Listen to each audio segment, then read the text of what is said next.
Long ago, a mother and her child were crossing an unnamed mountain pass to reach a nearby village. It was late in the day and the weather had been bad. Both mother and daughter were extremely tired. The pass was narrow and very steep, and as the shadows grew long, a dense fog began to roll down from the mountain slopes.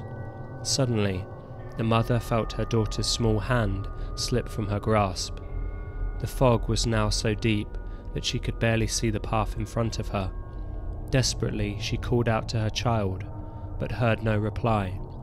Stumbling through the fog, she searched for her child for over an hour until the air began to clear.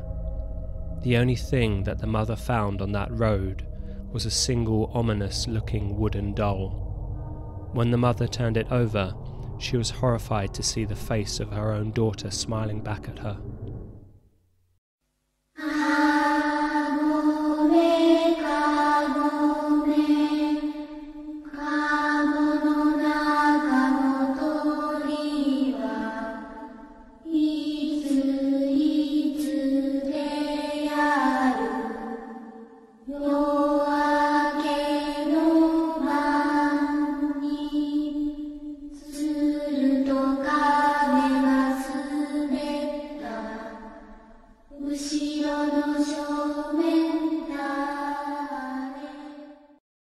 Ningyo Pass or Doll Pass runs from Kagamiyo Town in Okayama Prefecture to Misasa Town in Tottori Prefecture at an altitude of 740 meters. The pass runs along Ningyo Mountain, one of the mountains in the Chugoku Range. From long ago, it was the shortest and most used route on the mountain, but also the steepest. About 4 kilometers down the old forest road, there are 37 graves of some iron miners who died of cholera during the Meiji era. On a ridgeline nearby, there are 2 mother and child Jizo statues that were built in 1808 to appease the spirits of the miners. The road was officially opened in 1899 and was used by around 100 people a day, many of whom were forced to cross on foot. Even so, the road was narrow and could not be crossed in winter due to the heavy snowfall. By 1912, railway transportation had become more widespread, and so the steep road fell into disuse. The eerie name Ningyo Toge is supposedly derived from that local legend that occurred on the road. However, there is a more well-known story. Long ago there lived a giant spider king on this pass. It was 3 meters long, and attacked and drank the blood of any man who dared to climb the mountain. No one lived to tell the tale. "Please don't let that spider king appear," the travellers prayed as they walked over the pass. One day, a monk passed by and heard about the great spider. "That's a terrible thing," said the monk, as he plucked at his rosary. At the same time, a samurai headed for the mountain to get rid of the spider, but he was too slow, and the spider danced into the sky and escaped. Hearing this, the monk said, "Make a big doll that looks as real as possible and put it on the pass. In 3 days, the spider will die." Under the monk's instruction, the villagers made a human-sized wooden doll and set it up on the pass. 3 days later, the villagers found the monstrous spider dead beside the doll. It had thought that the doll was a real human. Attacking it over and over, trying to drink its blood, its pincers were mangled from the effort. It had finally exhausted itself and died from its injuries. The villagers buried the doll on the pass and made it a guardian deity. From this time onwards, it was called Ningyo Pass. Giant spiders, or ogumo, have appeared in other folk tales throughout Japan. The Japanese word for tarantula, otsuchigumo, comes from its resemblance to this yokai. They have the face of an oni, the body of a tiger, and the limbs of a spider. Their tiger-patterned bodies suggest that the story may have been inspired by the Chinese bird spider. They lived in the mountains and feasted on human travellers. In the Tsuchigumo Soshi, a 14th century story, they are seen near Kyoto. Commander Minamoto no Yorimitsu was ordered to explore the Rendai fields by a mountain north of Kyoto. There, Yorimitsu and his men witnessed a flying skull. Following the skull, they came to a large old mansion where they were attacked by various strange yokai. They hid in the mansion until dawn, when a beautiful woman appeared at the door. Some of the men were calmed by her sudden appearance, but Yorimitsu was not. He slashed at her with his katana, and she disappeared, leaving behind a trail of white blood. The trail led to a cave in the mountains, where a huge spider lay nursing its wounds. Yorimitsu immediately attacked the spider and eventually cut off its head.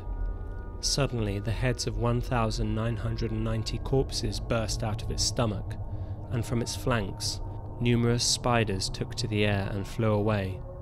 In the Heike Monogatari, written about 1330, when Yorimitsu was suffering from malaria, a strange 7-foot-tall monk visited him. The monk suddenly pulled some rope from within his robes and began to tie up Yorimitsu.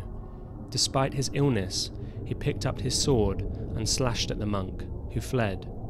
The next day, Yorimitsu and his 4 most trusted retainers followed the trail of blood to a mound behind Kitano Shrine.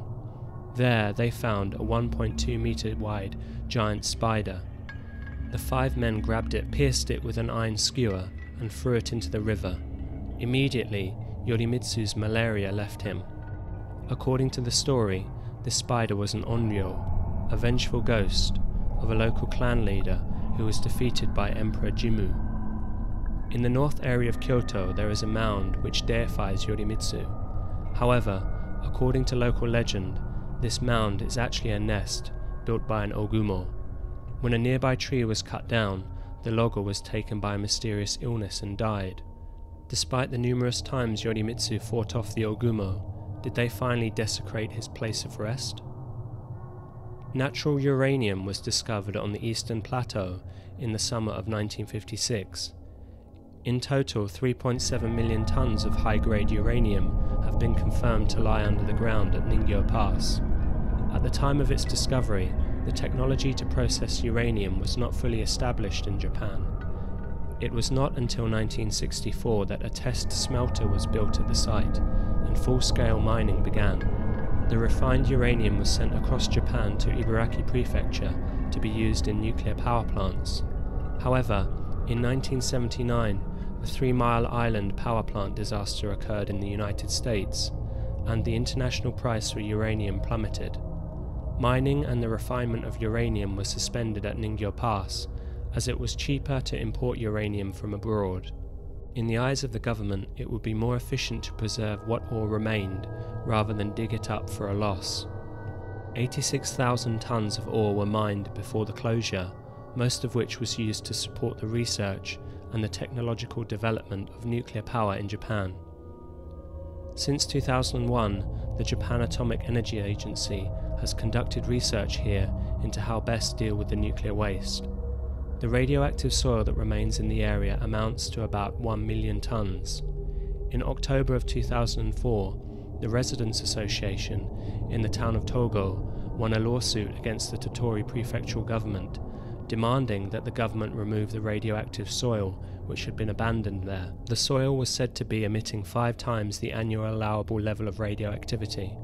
Originally, the research facility had made arrangements to take the soil to another of their sites in Okayama, but the prefectural government had intervened, blocking the plan. The research facility was fined and ordered to deal with the waste. To this end, they constructed a disposal facility in 2008, where the soil is compacted into bricks, and these are then sold to the general public. The facility had made over 1.4 million bricks by December 13, 2010. The bricks contain a non-harmful amount of uranium. Since there are no lights in this area, it becomes so dark that almost nothing can be seen at night. There are also many stories about ghosts that haunt the pass. Stories tell of a pair of children's feet that slowly walk the road in the dead of night, perhaps looking for their body. Others have heard the chilling sound of a baby crying coming from the woods at the side of the road. In another story, a woman stands, drenched at the side of the road as if she had just climbed out of a river. If you look at her terrifying face, you will feel as though your body is being crushed. Some drivers have reported seeing crooked men walking backwards along the road and into the woods. One such story was posted online. A few years ago, I went to Totori by car with my 2 daughters. I lost my way in the mountains, and it was getting close to 1 a.m. We were driving on a dark road without any lights. My daughter was looking at the map in the passenger seat. While staring at the road ahead, I suddenly saw something from the corner of my eye. I could see the lower half of a man walking out of the gap in the guardrails into the road. I was so shocked to suddenly see someone appear so close to our car in this dark, lonely place that I cried out. "What's wrong?" my daughter asked. "A man just climbed up from below," I said. But when I looked back, he was gone. "That's weird. The other side of that guardrail looks like a cliff," my daughter whispered. "Why would someone climb a cliff in the darkness of the middle of the night without a flashlight?" I kept recalling the figure I had seen. One thing stuck out to me, and I still think about it to this day. Why had I not seen the top half of his body as he climbed out onto the road? Other online commenters have refuted the claims of the road being haunted and attacked the veracity of the legend associated with it.